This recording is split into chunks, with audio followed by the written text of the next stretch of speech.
दोस्तों, वीडियो देखने से पहले चैनल को लाजमी सब्सक्राइब कर लें ताकि आप हमारी नई आने वाली कहानियों और दिलचस्प वीडियोस से फ़ौरन बाखबर रह सकें। घर की फ़िज़ा आज कुछ ज़्यादा खामोश थी। मैं सुबह जल्दी उठा तो मौसम बदला। खिड़की से आती हवा में अजीब सरगोशियाँ। दिल में हल्की सी बेचैनी मुसलसल उभरती। कल रात के वाक़यात ज़हन पर बोझ बने। नूरी बाजी की नाराज़ी मुझे खाए जा महसूस होता जैसे वो कुछ छुपा रही। मैंने फिर भी खुद को मसरूफ़ रखा। कमरे में बैठा था कि पैगाम आया।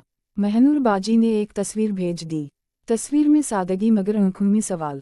मैं चौंका, सोचा आखिर मकसद क्या होगा। मैंने जवाब दिया मगर एहतियात से, लफ्ज़ सोच समझ कर लिखने की कोशिश।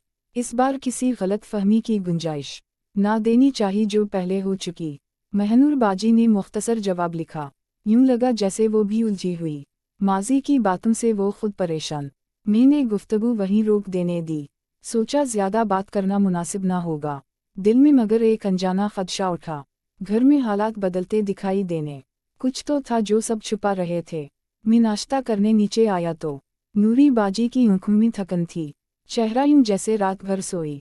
मुझे देखकर वो खामोश सी रहीं। मैंने रस्मी सा सलाम कह दिया। इन्होंने बस हल्की मुस्कुराहट दी। खामोशी की दीवार और ऊंची हो गई। मैंने सोचा शायद वक्त बेहतर कर ले। अभी यही ठीक है कि खामोश रहूं। अब्बू अम्मी जल्दी अपने दफ्तर चले। घर जैसे एकदम सुनसान हो गया। मैं भी तैयार होकर बाहर निकला। गली में अजीब कश्मकश महसूस हुई। हवा भारी सी थी और बेचैन, जैसे कोई राज मेरे पीछे चलता। दिल बहलाने काम की तरफ बढ़ा। दिन का वक्त जल्दी गुजर गया लेकिन दिमाग बार बार घर ही में लगा। शाम को मैं लूटा तो हाल खाली। सोच रहा था कमरे जाऊं या आराम। इतने में अचानक नाजी अंदर आई। चेहरा परेशान मगर आवाज़ नरम थी। कहने लगी, भाई कुछ बात करनी। मैं चुप कर सीधा बैठ गया। इसके लहजे में हिचकिचाहट महसूस हुई। कहने लगी, मेरी कमर आज बहुत दिखती। सारी रात नींद भी नहीं आ सकी। दर्द से चक्कर सा आने लगता है। मैंने पूछा, तुम डॉक्टर चलती? वो फौरन बोली, मुझे बहुत डर लगता। सोईवा का जिक्र सुनते ही परेशान। मैंने कहा, फिर क्या करना चाहती? वो बोली, सिर्फ थोड़ी सादगी चाहिए, कोई मरहम या पुरानी जुड़ी बूटी। मैंने कहा, चलो हकीम के पास। वो बोली, अभी नहीं, बाद में। मैंने महसूस किया बात कुछ और। चेहरे पर अजीब सी बेचैनी थी, जैसे कोई दिख छुपा रही होती। मैंने कहा, आराम करो, बेहतर होगा। वो मेरे जवाब से मुतमईन ना हुई। कहने लगी, भाई तुम बदले बदले। पहले जैसे हंसी खुशी बात करते, अब हर वक्त सोचों में गुम रहते। क्या कोई बात है जो मुझसे छुपा रहे हो या डर रहे हो? मैंने फौरन कहा, ऐसी बात नहीं, कुछ जिम्मेदारियां बढ़ गई हैं घर, इसलिए थका हुआ रहता हूँ अक्सर। नाजी ने गहरी सांस भरी। आहिस्ता कहने लगी, घर में सब बदल रहे। महनूर बाजी चुप चुप रहने लगी हैं। नूरी बाजी भी बहुत सोच में। और तुम भी जैसे दूर होते। मुझे समझ नहीं आता क्या हो रहा। मैंने कहा, कुछ भी गलत नहीं, सिर्फ हालात थोड़े मुश्किल चलते। वक्त के साथ सब बेहतर हो जाए। वो खामोशी से मेरा जवाब सुनने और फिर आहिस्ता बोली, एक बात। कहने लगी, अगर कभी तुम्हें लगे घर में कुछ गलत हो रहा है या कोई बात तुम्हें परेशान करती तो मुझे ज़रूर बता देना भाई। मैंने हैरत से उसकी तरफ देखा और दिल में सवाल उठे। आखिर नाजी को इतना किया मालूम जो वो बार बार इशारे करती।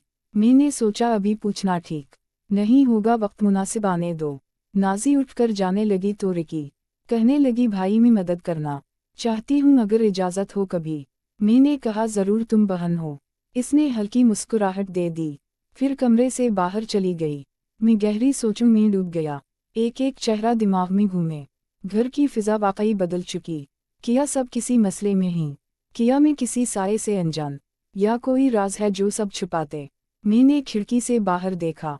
शाम की हवा में कुछ लर्जाहट, जैसे आने वाला वक्त कठिन या शायद सच्चाई सामने आने। रात आहिस्ता आहिस्ता गहरी होने, घर में समताटा मजीद फैलने, दिल में खदशात बढ़ते जाते। मैंने खुद से कहा, ठहर कर, कल मैं सब जानने की कोशिश करूँगा, चाहे हकीकत कैसी। रात गहरी थी और खामोशी हर तरफ थी। मैं खिड़की के पास खड़ा सोचूं में था। हवा नरम चल रही थी मगर दिल सख्त। साये ने दीवारों पर कोई खुफिया इशारा छोड़ा। मैंने कदम रोके और सांस घटती महसूस। हर आवाज़ अब मेरे कानों में गूंजने लगी। घर के अंदर छपी गैरमरी कश्मकश बदल रही। कमरे की रोशनी मध्यम थी मगर आंखें तेज। नीचे से किसी ने आहिस्ता कदमों का शोर। दिल में अजनबी सी बेचैनी ने जगह बनाई। मैं खामोशी से सीढ़ियों उतरकर नीचे आया। हाल में असासे मामूल से कुछ अलग लगे।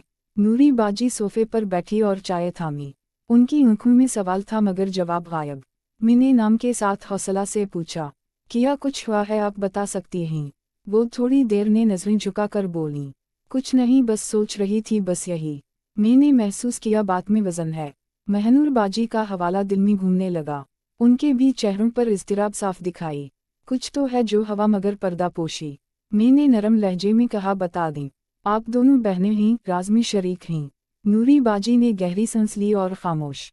फिर आहिस्ता कहा, बकी तुम्हें बताता हूँ। रात में होने वाली एक मामूली सी बहस, जो शायद आज तक दिलों में छपी रही। हमने सादगी से मामला निपटाने की कोशिश, मगर बात गलत फहमी में बदल गई थी। मैंने पूछा, वो बहस क्यों दिलगीर बनी? नूरी बाजी ने कहा, जज्बात आहिस्ता आहिस्ता बढ़ गए और हर कोई अपने अपने खौफ में मुब्तला। उनकी आवाज़ में अब लर्जिश पैदा हो गई। मैंने जवाब दिया, सब मिल बैठ कर हल करूँगा, हम सब खानदान हैं, मसले नहीं। महनूर बाजी दरवाजे के पास खड़ी संभल रही। उनके हाथ हल्के कांप रहे थे मगर बोली, ये मामला बाहर की दुनिया से मुत्तसिल हो गया। कुछ लोग गलत फहमियों को हवा दे रहे। मेरे दिल ने तेजी से धड़का और बोला, कौन लोग? इन्होंने नाम लिए बगैर कहा। मुझे महसूस हुआ जैसे पर्दे के पीछे राज, एक खुफिया मेलजूल है जो बरा रहा। नाजी ने खामोशी तोड़कर आहिस्ता कहा, भाई। मैंने देखा इसकी आंखों में आंसू ठहरे। कहने लगी, मुझे शुबा है मगर बेखबर हूँ। वही लम्हा जब दरवाजे पर आहट महसूस हुई, हम सब रुक गए और सन्नाटा और गहरा। दूर दराज से किसी की हंसी सुनाई दी। हंसी में तलखी और माजी की बाज़गूंज थी। नूरी बाजी ने फौरन पर्दा हटाकर बाहर देखा। राह में साये तेजी से चलते हुए गुजरे। मैंने खिड़की के शीशे से बाहर झांका। अंधेरे में दो शख्स एक दूसरे से मुखातिब। एक ने दूसरे को करीब बल्ला कर कहा। दोनों के अंदाज से मालूम हुआ कोई प्लान था। मेरे अंदर एक अजीब सा खौफ जाग उठा। क्या ये लोग हमसे जुड़े हुए हैं? सोचा। महनूर बाजी ने चादर की गहराई में छुपाया चेहरा। उनकी आवाज़ कानों में सरगोशी सी बनी रही। वो बोली, ये राज हमारे घर को मुतासिर कर सकता। मैंने गौर किया और बाहर के अफराद पर निगाह। उनका एक चेहरा माजी में देखा हुआ महसूस किया। वो वही शख्स था जिसने रोज़ घेर रखा। मेरी याददाश्त ने जल्दी से पुराने वाक़यात को जोड़ा। कुछ दिन पहले की मुलाकातें, मुस्कुराते चेहरों के पीछे अब हर मुस्कुराहट एक नकाब महसूस होने लगी। नाजी ने हाथ पकड़कर कहा, भाई सुनो, हमें चाहिए कि हम मुहतात रहें और सच पूछें। मैंने ठानी कि राज को रोशनी में लाऊंगा। पहले मैंने बाहर जाकर उनसे बात की। कदम खली गली की सिमत बेसुध चल पड़े। मैंने आहिस्ता कहा, तुम कौन हो और मकसद किया? वो शख्स ने थोड़ा रुककर चेहरा मोड़ा जवाब दिया, हम आपके अच्छे नहीं बल्कि कुछ मालूमात रखते। उनकी आवाज़ में छपी एक धमकी महसूस हुई। मैंने कहा, आप यहाँ क्यों आए, ज़रा वाज़ेह करें। दूसरे ने आंखों में संजीदगी लाते हुए कहा, अब वक्त है कि सच सबके सामने लाया जाए। मैंने कहा, अगर कोई इल्ज़ाम है तो बताओ, हम इसे समझकर हल करने को तैयार हैं। महनूर बाजी ने आहिस्ता लहजे में कहा, रुको, ये मुकाबला हम अकेले नहीं लड़ सकते भाई। हमें बाहर से मदद मिल रही है मगर राजदार। उनके अल्फाज ने दिल में इज़्तिराब बढ़ाया था। मैंने गर्दन हिलाई और अंदर लूटा आहिस्तगी से। घर का दरवाज़ा पिछले कमरे में बंद महसूस हुआ। अब सवाल ये था, कौन सच्चाई को छुपा रहा और कौन रोशनी में आकर मान लेगा। रात की हवा मज़ीद ठंडी और बेरहम हुई। हम सब एक दूसरे की तरफ देखते खामोश रहे। कमरे की दीवारें जैसे किसी फैसले की गवाह बनने को तैयार थी। मैंने कहा, कल रोशनी डालूंगे। सबने एक साथ हल्की सी आमीन की आवाज़। फिर नूरी बाजी ने मुझे आहिस्तगी से कहा, वादा कि तुम हकीकत जानकर भी रिश्तों को बरकरार रखो। मैंने आंखें बंद करके सर हिलाया। फौरन कल सुबह नए अंदाज से बातें शुरू करेंगे। आहिस्ता आहिस्ता हर जान अपना बिस्तर संभालने लगी। रात ने छाया और हर दिल एक सवाल के साथ